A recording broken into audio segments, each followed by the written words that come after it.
या देवी सर्वभूतेषु गौरीरूपेण संस्थिता नमस्तस्यै नमस्तस्यै नमस्तस्यै नमो नमः। जय माँ गौरी, जय माँ दुर्गा। नवरात्रि का अष्टम दिवस इसे महाअष्टमी भी कहा जाता है। माँ दुर्गा का आठवां स्वरूप महागौरी की पूजा अष्टमी के दिन की जाती है। माँ दुर्गा की आठवीं शक्ति का नाम महागौरी है। आठवें दिन महागौरी की उपासना का विधान है। महागौरी की चार भुजाएं हैं। इनका वर्ण पूर्णतः गौर है। इस गौरता की उपमा शंख, चंद्र और कुंद के फूल से दी गई है। इनकी आयु 8 वर्ष की मानी गई है। अष्टवर्षा भवेद गौरी। इनके समस्त वस्त्र एवं आभूषण आदि भी श्वेत हैं। महागौरी की चार भुजाएं हैं। इनका वाहन वृषभ है। इनके ऊपर के दाहिने हाथ में अभय मुद्रा और नीचे वाले दाहिने हाथ में त्रिशूल है। ऊपर वाले बाएं हाथ में डमरू और नीचे वाले बाएं हाथ में वर मुद्रा है। इनकी मुद्रा अत्यंत शांत है। आइए सुनते हैं महागौरी की व्रत कथा। जय महागौरी। माँ महागौरी ने देवी पार्वती रूप में भगवान शिव को पति रूप में प्राप्त करने के लिए कठोर तपस्या की थी। एक बार भगवान भोलेनाथ ने पार्वती जी को देखकर कुछ कह दिया, जिससे देवी के मन को आहत हो गया और पार्वती जी तपस्या में लीन हो जाती हैं।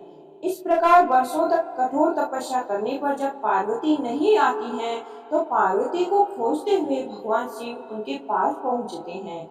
वहां पहुंचे तो वहां पार्वती को देखकर आश्चर्यचकित रह जाते हैं। पार्वती जी का रंग अत्यंत ओजपूर्ण होता है। उनकी छटा चांदनी के समान श्वेत और कुंद के फूल के समान धवल दिखाई पड़ती है। उनके वस्त्र और आभूषण से प्रसन्न होकर देवी उपमा को गौर वर्ण का शिवजी वरदान देते हैं।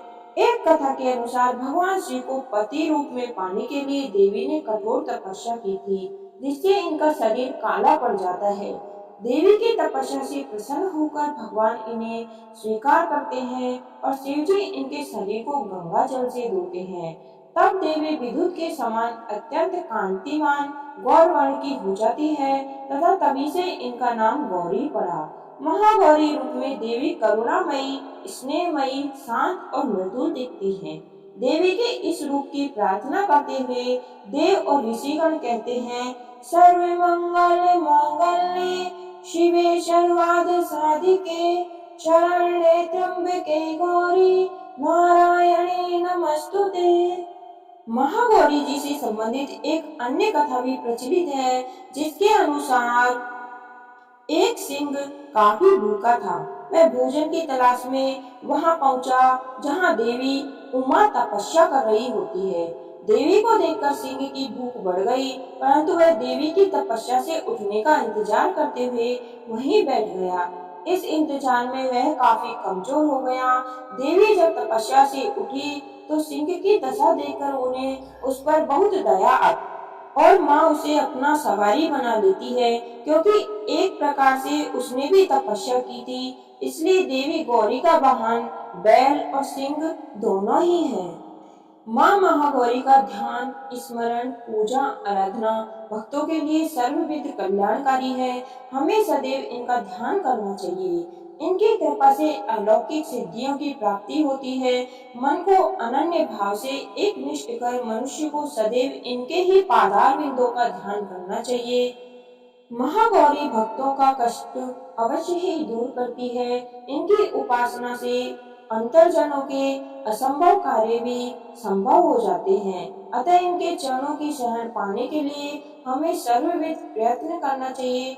अष्टमी के दिन महिलाएं अपने सुहाग के लिए देवी माँ को चुनरी भेंट करती हैं। देवी गौरी की पूजा का विधान भी पूर्ववत है, अर्थात जिस प्रकार सप्तमी तिथि तक आपने माँ की पूजा की है, उसी प्रकार अष्टमी के दिन भी प्रत्येक दिन की तरह ही देवी के पंचोपचार से पूजा करते हैं और माँ की आराधना करते हैं। इससे व्यक्ति के सभी मनोकामनाएं पूर्ण हो जाती हैं। कहानी सुनने वाले और सुनाने वाले सभी का भला हो, आपकी सभी मनोकामनाएं पूर्ण हो। अगर आपको मेरी ये व्रत कथा अच्छी लगी हो तो आपके अपने चैनल को सब्सक्राइब करें। धन्यवाद। आपका दिन शुभ हो। जय माता दी।